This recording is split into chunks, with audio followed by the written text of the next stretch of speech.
Chapter 10. The British Labour Mission. I was glad to learn that Angelika Balbanova arrived in Petrograd to prepare quarters for the British Labour Mission.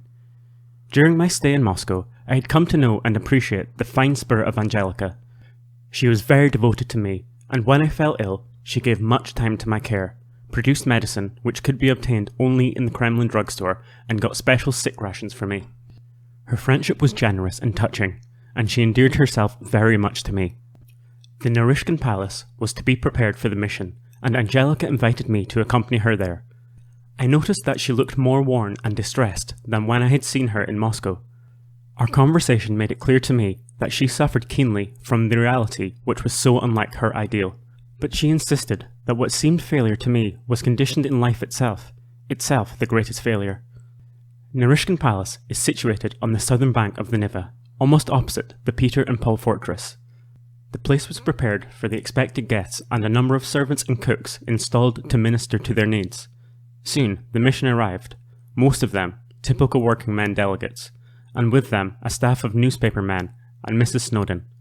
The most outstanding figure among them was Bertrand Russell, who quickly demonstrated his independence and determination to be free to investigate and learn at first hand.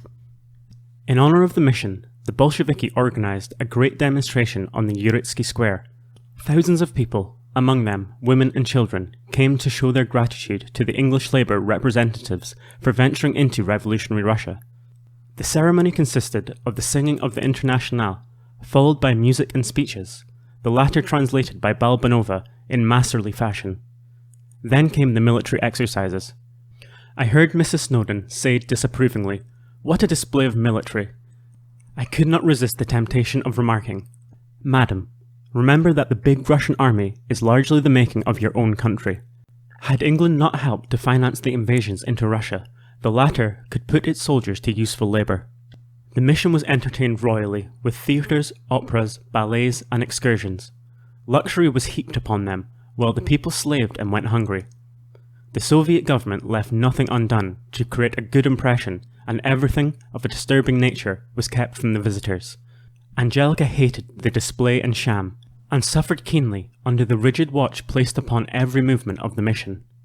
Why should they not see the true state of Russia? Why should they not learn how the Russian people live? She would lament. Yet, I am so impractical, she would correct herself. Perhaps it is all necessary. At the end of 2 weeks, a farewell banquet was given to the visitors. Angelika insisted that I must attend.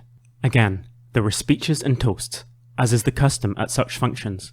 The speeches which seemed to ring most sincere were those of Balbanova and of Madame Ravitch. The latter asked me to interpret her address, which I did. She spoke on behalf of the Russian women proletarians and praised their fortitude and devotion to the revolution.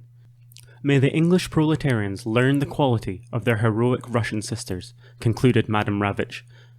Mrs. Snowdon, the erstwhile suffragette, had not a word in reply.